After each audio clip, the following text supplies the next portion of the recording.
नमस्कार, ये वक्त की मैसेज परेशानी बिहार पे के अपना खरगोन नाम से जरा है। है, 7 तारीख झूठे को मैं मकतब बेगूसराय आ पे रहा हूँ। सच्चा आपकी जो कुरान पढ़ा है, झूठे मकतब पे सच्चा कुरान पढ़ा है, अंधियारों से लड़ने वाली तेरा नाम उजाला, मलाला मलाला। आप निंदा फाजली साहब की इस लफ्ज को अच्छी तरह से महसूस कीजिए कि उन्होंने किस तरह से कहा है कि लोग सच्चे कुरान को कहां कहां से पढ़कर किस बात को सच्चाई के साथ कर सकते हैं। चलचित्र जो है सामने बगल में चलने वाला चलचित्र, ये कांग्रेस के राष्ट्रीय अध्यक्ष राहुल गांधी जी के द्वारा प्रसारित किया गया है और अपने वाल से मैंने यूं ही हवा में उड़ते हुए तीर फेंका और तीर सही जगह पर लगे और बिलबिलाने लगी। बात सीधे चली गई प्रवक्ता के रावण के पास। सबको शायद स्मरण हो कि नहीं हो, जो एमएलसी राजीव है वो कांग्रेस के टिकट पर है। अब है किस दल में शायद इसको पता नहीं कि कब वो जेडीयू के पाले में होता है या कब बिहार सरकार के पूर्व मंत्री आर.एन. सिंह जिसका बेटा है वो, लेकिन उसके उस पे बैठ करके बकवासे करता है, खामोश लफ्ज रखता है, लेकिन घात वो संजीव कुमार से भी ज्यादा करता है। कल 7 अप्रैल 2025 को, जहां आज रामनवमी के बाद ये सप्ताह रामोत्सव में पूरा बिहार नहीं पूरा देश उत्साहित है, जहां पर हर दिन शोभा यात्रा निकाला जा रहा है। मुझे लगता है बेगूसराय जिला में कल 5 से 6 शोभा यात्रा है जो प्रमुख प्रमुख जगहों पर है। ऐसे में राहुल गांधी पूरे देश के लोगों को चौंका देते हैं ये कहते हुए कि मैं बेगूसराय आ रहा हूं, और हम इसको यूं ही सिर्फ डालते हैं और प्रशासन को याद दिलाते हैं, स्मरण कराते हैं कि माननीय महोदय आपने जो अनुमति दी है ये हो सकता है कि हमारे बेगूसराय में किसी उपद्रव का रूप हो, क्योंकि जिस यात्रा के संदर्भ में कन्हैया जी निकले, मोतिहारी से उन्होंने ऐसी यात्रा की शुरुआत की और अररिया में जाकर के लोकतंत्र की गरिमा को धूमिल करते हुए अपने ही कार्यकर्ता को बाउंसर के द्वारा पिटवा कर लोगों को कलंकित करते हुए वहां से भाग खड़े हुए। लेकिन बिहार के लोग मुख्यमंत्री जी पर जो कि थके हुए हैं, ओल्ड एज फैक्टर के शिकार हैं, उन पर मुकदमा तो कर देते हैं, लेकिन इन भैयात पर कोई भी कीचड़ में पत्थर नहीं फेंकना चाहता है, कोई भी टट्टी पर पत्थर नहीं फेंकना चाहता है। लेकिन हमने जो महसूस किया, जरा देखिए, यह जो एक सभ्य भले मानुष है, उस भले मानुष का पता यह है कि ये बरौनी क्षेत्र आता है।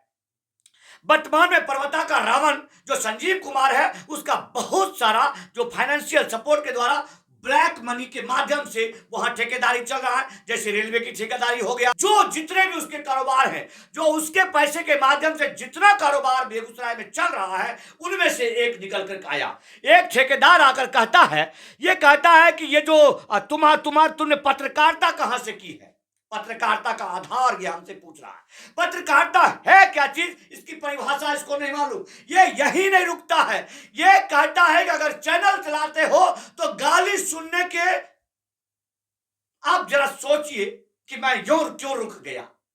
ये गुनाह है चैनल चलाना।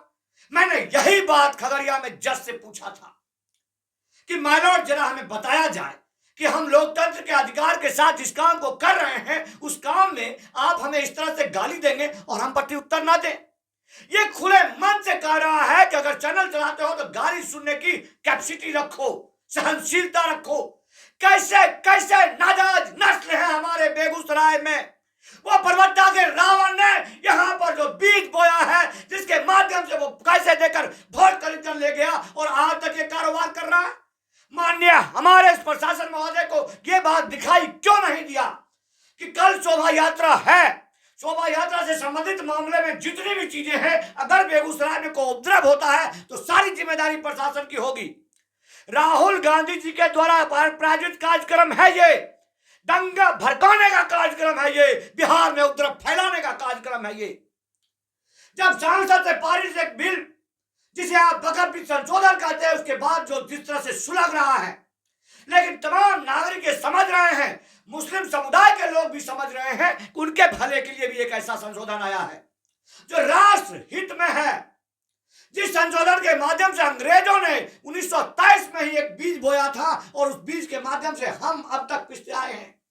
जिस संशोधन के माध्यम से, जिस कानून के माध्यम से, बकरबिल के गठन के माध्यम से 1954 में हमारे देश के तत्कालीन प्रधानमंत्री जवाहरलाल नेहरू जी के द्वारा एक ऐसा लाया गया जिसके माध्यम से कहा गया कि भारत के राष्ट्रीय कोष से आप आतंकियों को पालिए, जिसे कहा गया कि सामुदायिक विशेष होने का सिर्फ ढोंग करके एक ऐसा षड्यंत्र करे और फिर वो पलता रहा। आज देश की सक्षमता ने इस योग्य बनाया है कि 80 साल के बाद उस कानून को पलटा गया और पलटने के बाद कुछ लोग बिफर रहे हैं और इस तरह से षड्यंत्र कर रहे हैं। आप मानिए कि 100% उन लोगों को घर घर जाकर के बुलाया जा रहा है जो लोग समुदाय विशेष हैं।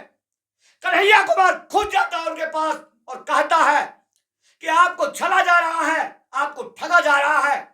यहां तक कि उस आतंकी शहाबुद्दीन, दिवंगत शहाबुद्दीन है, उनकी बीवी को भड़काया है और उन्हें कोर्ट में ले जाने की तैयारी कर रहा है। ये बेगूसराय प्रशासन को नहीं दिखता, यहाँ के जनमानस को नहीं दिखता, और ऐसे लोग बकवास करते हैं जिसके गाड़ी पर जो नंबर का प्लेट है वो मान्य रूप से नहीं है, और यह कहता है कि मैं लाइव आकर के तुम हमारी सच्चाई खोलेगा।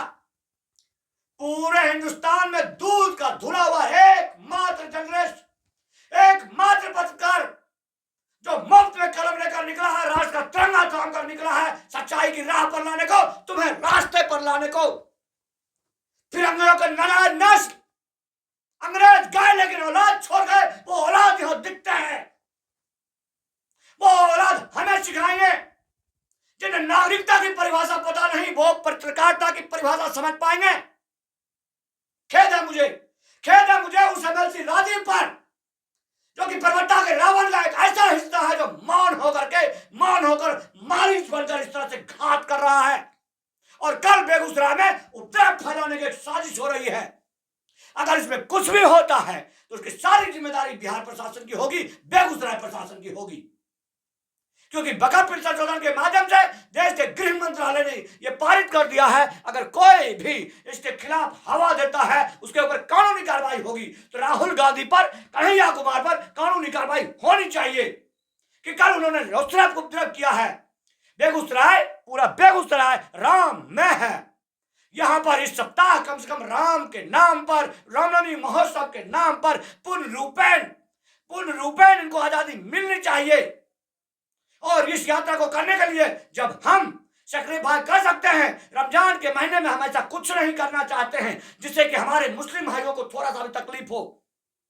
तमाम हिंदू जितने भी सेकुलर लोग हैं वो इफ्तार की पार्टियां देते हैं, गले मिलते हैं, ईद मिलते हैं, तो आज रामनवमी है तो उन्हें क्यों नहीं आमंत्रित कर रहे हैं?